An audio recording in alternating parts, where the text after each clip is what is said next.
show you what I've been part of for the last several years. So a number of years ago, Pebbles Trippett came to me and asked if I would help sponsor a debate at my place, Area 101, to help get the election of the sheriff in Mendocino done. And I said I would do that. At that point, we had nobody that would interact with law enforcement or the government, really anywhere much in the state or the country. And we went ahead and did that. We had all 4 sheriff candidates come up. It was such a success, we had the 2 runoff candidates come up. We got Tom Almond elected. We also did the DA debates there, and it was a very successful moment. And MAB, the Mendocino Medical Marijuana Advisory Board, came out of that and had a lot of influence in Mendocino. We formed the 9.31 program where you could do up to 99 plants legally with permits from the Sheriff's Department and the county and pay for that right to do that. That was also a very successful program. It was so successful that, everybody, as you probably know, within 2 years we had the feds coming after us and threatening to arrest the Sheriff's Department, the county council, and any supervisors, anybody that was participating in that program.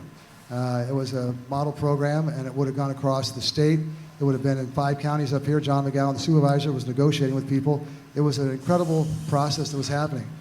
So when that took place, at the same time, we had this 2012 election coming in with that proposition that obviously didn't come through. It wasn't a well-written proposition. The growers up here did not support it. The growers up here did not want regulation. They did not want it. They wanted to continue the status quo. That's where it was going to go. And so we basically all went back into the woods because the feds were coming after all of us, and you guys up here in Humboldt were surely not going to follow Mendocino with what had happened to us. And at that time, we had Colorado and Washington go legal, okay, which changed the game. Now, as Luke was saying, they're about a 50th of the total revenue of probably the Emerald Triangle alone. I mean, they're really insignificant, but like those small states that get 2 senators, they still have a powerful voice. And so while we were sitting here taking the heat for so long, we got to watch Colorado and Washington get it. So what happened? The feds tried to stop that. They came in, they tried to stop it through 8 former heads of the DEA coming in and saying that under the United Nations Charter that they couldn't allow Washington and Colorado to go forward.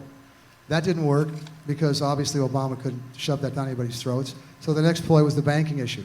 Okay, we're going to stop it through banking. We're going to let you do banking, but if you do any banking with criminals, then we can come and arrest you guys, the banks. The banks said, we can't do that. So that went on for a few weeks, and they finally went, okay, we're going to give into that, and we're going to let the banking go. And they finally have given up. It's kind of like they keep backing up. And so while they were doing that, though, they've been up here hitting Mendocino very hard. They've been up here punishing us, and they've been punishing the dispensaries throughout California. And now the big statement is, well, if you guys would regulate, we'd stop this. Well, we were up here in Mendocino regulating 2 years ago, and you're coming and arresting all of us. And now you're saying, well, if you just regulate, you stop the whole thing. And so that's kind of what came out of this. It's like we had to figure out how to do that. So Matt Kuhlman came to me, an attorney out of San Francisco, who was one of the lead and the guides, advisors for CCB. And he, along with Terrence Allen, asked if I would help in Mendocino at that time, bring everybody together to start unifying everybody. And so we had 2 meetings down in Laytonville. We brought in Small Growers Association with Julie Carrera. We brought Christine Nevedal, EGA. We had Pebbles Trippett.